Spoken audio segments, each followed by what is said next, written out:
یه چند وقتیه که یه برنامه‌ای از رسانه ملی پخش میشه به اسم زندگی پس از مرگ که از قرار اخیراً توجه زیادی رو جلب کرده. اصلا انگار انتها نداشتیم تونل، در حالی که میدونستم که داره. این روح از بدن جداه و من حالت بالا هستم. از توی تونل 2-3 مرتبه اومد بیرون که ببینم بالاخره کی تموم میشه. اکثر مهمونای این برنامه از تجربیات نزدیک به مرگ و برگشتشون به زندگی صحبت میکنن و در اکثر روایتاشون هم از سیاهی و تونل نور و جدا شدن و پرواز روح از بدن گفتن که البته دروغ هم نگفتن. همه این افراد احتمالاً این چیزا رو دیدن. خیلیا تو کل دنیا ممکنه تجربهش کرده باشن و خیلیا ممکنه بهش اعتقاد داشته باشن. من هم مخالفتی با اونها ندارم. ولی آیا این تجربیات به معنی وجود روح و تونل به سمت نور و بهشت و حوری و پری و غیر داغ و قیف و چوب نیم سوخته است یا دلیل دیگه ای داره؟ Welcome to heaven, motherfuckers. متاسفانه باید بگم که برخلاف میل باطنی خودم و اکثریت شماها این تجربیات دلایل کاملا علمی دارن. I'm a scientist, not a clergyman. I go by the evidence of things as they are, not as I might like them to be. وقتی میمیریم یا همون آخر بازی چه اتفاقی میفته؟ این روزها علیرغم اکثر دیدگاه‌های علمی در این باره به نظر میرسه بیشتر آدم‌ها به زندگی بعد از مرگ باور دارن. حدود 60% از انگلیسی‌ها گفتن که به باورشون دست کم بخشی از ما به حیاتش ادامه میده. نزدیک به 70% از آمریکایی‌ها که کشور مذهبی هم هست فکر میکنن میرن بهشت و 54%شون هم گفتن که به جهنم اعتقاد دارن. زیر 12. به قسمت اول زیر 12 خوش اومدید. عنوان زیر 12 اشاره به سن و سال نداره بلکه کاملا به زمان برنامه مربوطه که قراره از موضوعات مختلفی که برای خودم جالبه خیلی ساده و کوتاه زیر 12 دقیقه برای شما بگم. حالا اگر زیر 12 ساله ها هم با برنامه حال کردن که دیگه چه بهتر. موضوع این قسمت برنامه هم که حتما تا الان روشن شده. بعد از مرگ چی در انتظار ماست؟ فراموش نکنید سابسکرایب کنید و اون زنگوله رو هم بزنید که قصه تازه داره شروع میشه. به نظر میرسه خیلی‌ها باور دارن وقتی میمیریم ممکنه بریم رو ابرها و سر از یک بهشت قشنگ و خوش منظره در بیاریم. یا برعکس، اگه اونطور که مورد تایید جمعی علمای مختلفه به اصول اخلاقی و ارزشی نچسبیم ممکنه سر از جهنم در بیاریم که دیگه تا ابد برنامه غیر و قیف و سیخ و سنگ همش هم داغ.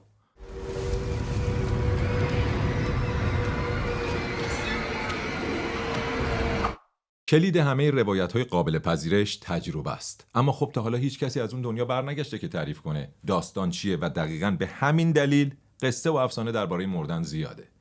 به قول خیام از جمله رفتگان این راه دراز باز آمده‌ای کو که به ما گوید راز. اما بذارید به دور از این قصه ها یکم علمی‌تر و واقعی‌تر به قضیه نگاه کنیم. وقتی میمیریم چه اتفاقی برای بدنمون میفته؟ پزشکا از اونجایی میفهمن کسی مرده که قلب از کار بیفته و دیگه هیچ فعل و انفعال الکتریکی در مغز شکل نگیره. حتی با اینکه میشه بدن رو بعد از مرگ مغزی با یه سری ماشین زنده نگه داشت، مرگ مغزی هم برابر با مرگ دونسته میشه. ایست قلبی یا مرگ قلبی هم یه نوع دیگه از مرگه و به این معناست که قلب از کار افتاده و دیگه خون در بدن جریان نداره. نکته عجیب و شگفت‌انگیز اینه که کسانی که مرگ قلبی رو تجربه کردن اما احیا شدن و به زندگی برگشتن گفتن تمام مدت از چیزهایی که در اطرافشون اتفاق میافتاده آگاهی داشتن. این وسط یه عده دیگه‌ای هم که تجربه نزدیک به مرگ داشتن از حرکت به سمت یک نور گفتن. حالا ببینیم وقتی که قلب میسته دقیقاً چی میشه. اول جریان خون در مغز کم میشه و یه حالت گیجی به فرد دست میده و بعد همه جا کم کم شروع میکنه به تاریک شدن که دلیلش کم شدن میزان خونرسانی به شبکیه است. که این مسئله باعث ایجاد توهمات بینایی میشه و البته یکی از توهمات بینایی در این مرحله دیدن تونل نوره.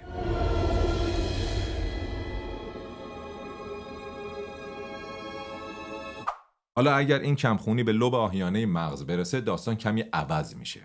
این بخش از مغز به ادراک نفس مربوطه که حالا با اختلال در عملکردش ادراک ما از موجودیتمون داخل جسم تغییر میکنه و این درست همون جاییه که افراد حس میکنن از جسم خودشون خارج شدن و در فضا معلقن و دارن خودشون و اطرافیان رو تماشا میکنن.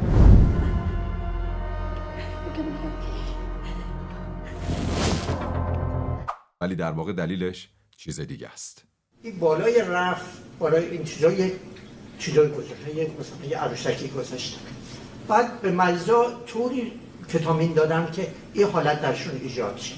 خب اینا آمدن بلند شدن تو هوا، پس باعث اون عروسک رو میدیدن. هیچ کدامشون نتونسته بودن عروسک رو گزارش بدن. به این جهت احساس کاذب هستش. هیچ کدامشون دیگه یعنی ردش کردن کاملا از نظر علمی. دیگه فکر کنم لازم نیست در مورد فرشته ها و جن و پری که بعضی دوستان تو مسیر تونل یا بعدش ملاقات میکنن توضیحی بدم. موجوداتی مثل انسان یا فرشته یا آقای قد بلند، چهارشونه، اینها اصل هستند. تو اون دنیا بودم که یه بنده خدای اومد پیشم، بعد در اومد به من گفت مصطفی سرافرازی شما هستین؟ گفتم بله. انگار با نگاه من میفهمیدم که ایشون چی میگه. اینا هم بر اساس محتویات و اطلاعات و داده های مغز شکل میگیرن، نه بیشتر. کلا شما تو خواب و بیداری فقط چیزایی رو میبینی که مغزت بهت میگه و بس. حالا برگردیم سر قبرمون ببینیم بعد مرگ چی میشه. یه آدم رو میشه از اون چیزی که بهش مرگ بالینی میگن برگردوند و احیا کرد. اما برای این کار فقط یک پنجره زمانی خیلی کوتاه 4 تا 6 دقیقه فرصت هست.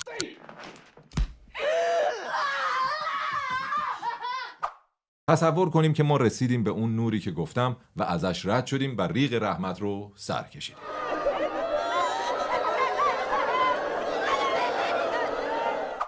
اینجا دیگه بازی یکم چرک و زاغارت میشه. ولی خب وقتی مردی دیگه مردی. این چیزا اهمیتی نداره. زمانی که ما خدا بیامرز میشیم تمام عضلاتمون شل میشه. تمام عضلاتمون. حتی اونایی که برای حفظ ادب و اتیکت یه عمر منقبض نگهشون داشتیم. خلاصه طوفان میشه و حال و هوایی گرفته و بدبوی دنیای درون راه باز میکنه به دنیای بیرون و بوی گندش میزنه بالا که کلاً پروسه رو زیاد جذاب نمیکنه. حتی کسانی که تجربه کار کردن دور و بر بدنهای مرده رو دارن گزارش‌هایی دادن از شنیدن صدای ناله از مرده.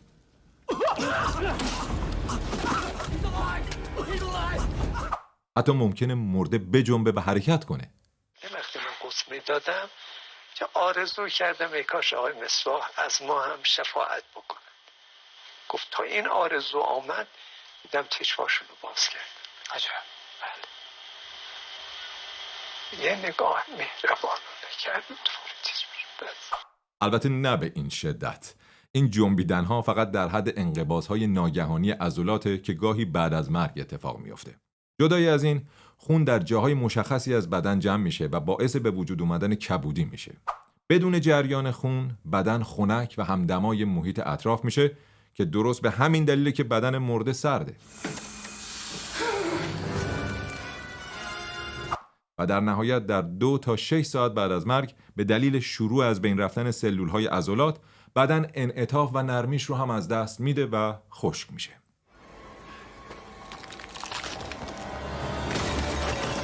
ممکنه به نظر برسه مو و ناخن مرده رشد میکنن، ولی خب اینطور نیست.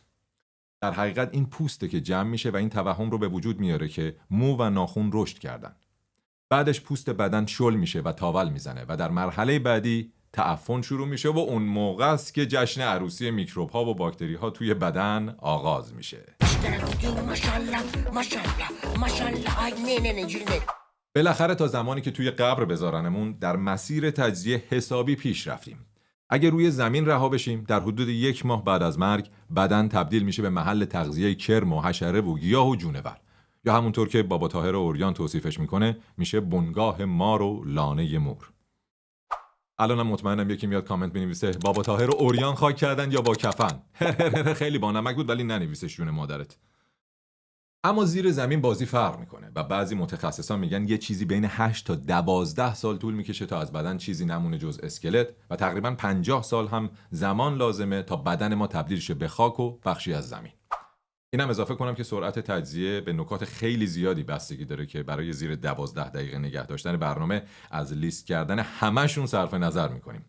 ولی خب فکر کنم گرفتین که کم و بیش چی در انتظارمونه. در انتها نه تونل مهمه نه نور تهش، چون هیچ سندی جز روایت یه سری افراد برای اثباتش نیست. مهم اینه که این فرصت کوتاه زندگی رو به بهترین شکل سپری کنیم و حالش رو ببریم. پس بر سر این دوراهی آز و نیاز چیزی نگذاری که نمیایی باز. تا موضوع زیر 12 بعدی. بزن زنگوله رو.